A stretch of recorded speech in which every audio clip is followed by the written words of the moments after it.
Tu as dit que ces trois-là, ce sont des petits clubs. C'est quoi les plus gros auxquels sont inscrits les instituts de sondage? Il y a ESOMAR.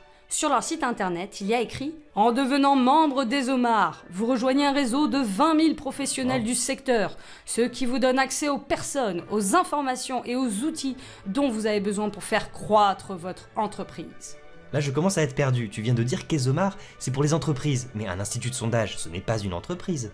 Bah, un peu.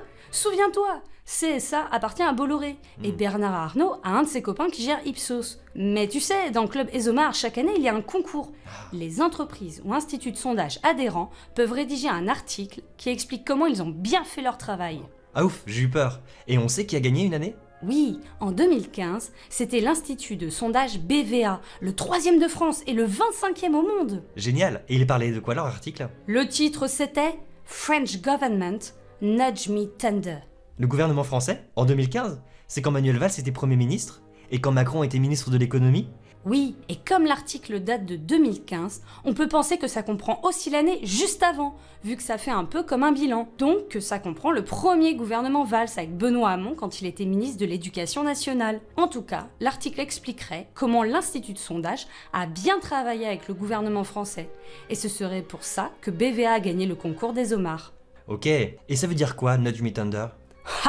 C'est là où l'institut de sondage BVA est rigolo, car c'est un jeu de mots avec la chanson d'Elvis Presley, Love Me Tender, où ça parle d'amour. Ah, donc c'est gentil. Et c'est quoi nudge? Le nudge, c'est un concept décrit ainsi. Mettre les individus dans un contexte de choix qui les incite à adopter un comportement spécifique recherché. C'est un coup de pouce pour modifier les comportements qui permet d'utiliser le levier de la norme sociale et de faire adopter de nouveaux comportements de manière très efficace et à moindre coût. T'as un exemple? Eh bien, par exemple, dans un supermarché, on se rend compte que les gens achètent en moyenne 3 boîtes de soupe par personne. Ah oui. Pour doper les ventes, on va juste mettre un panneau avec une promo genre « Réduction pour l'achat de 7 boîtes de soupe ». Cool, on fait des économies. Oui, à condition que tu aies envie de manger de la soupe pendant plusieurs jours. Et alors c'est quoi le rapport avec le gouvernement français? Eh bien, l'article expliquerait que l'institut de sondage BVA aurait aidé leurs clients à utiliser le nudge pour influencer ce que pensent les Français. Leurs clients? Oui, le secrétariat général à la modernisation de l'action publique. Sur le site internet, on t'explique que c'est un service du Premier ministre qui accompagne le gouvernement dans la mise en œuvre de la réforme de l'État.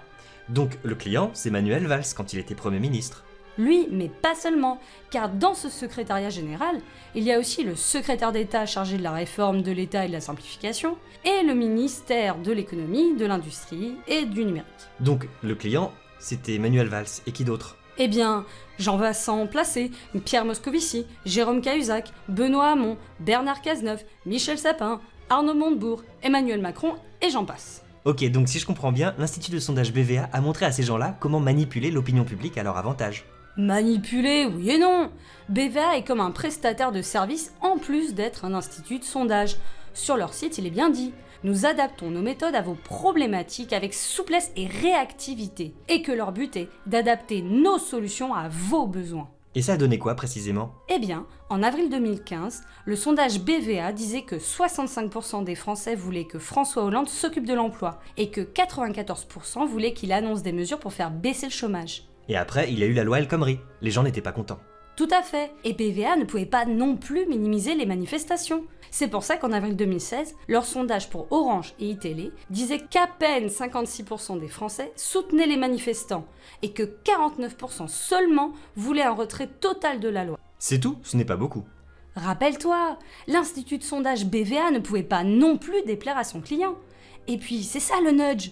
En lisant ce sondage, toi qui manifestes, tu te dis que tu vis dans un microcosme de gens qui pensent comme toi, qu'en fait la grande majorité des gens a l'air d'approuver la politique du gouvernement. Ça t'isole. Et ça a marché? Oui, d'autant que BVA en a remis une couche dans un autre sondage pour Orange et iTélé en juin 2016, où il disait que désormais, seuls 45% des Français approuvaient le mouvement.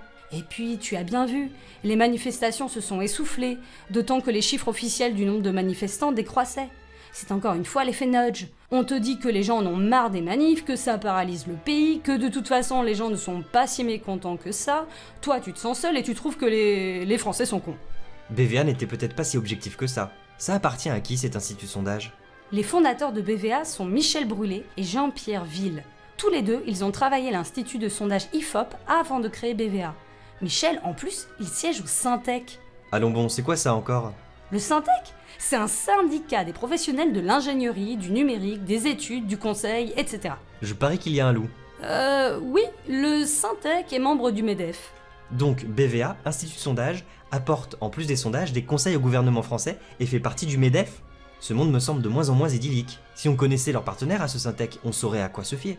Les partenaires du Syntec, et donc du MEDEF, ce sont Kantar, Via Voice, Yakas, YouGov, l'Argus de la Presse, Occurrence et bien d'autres. Ça fait poupée russe ton truc. Ou toile d'araignée.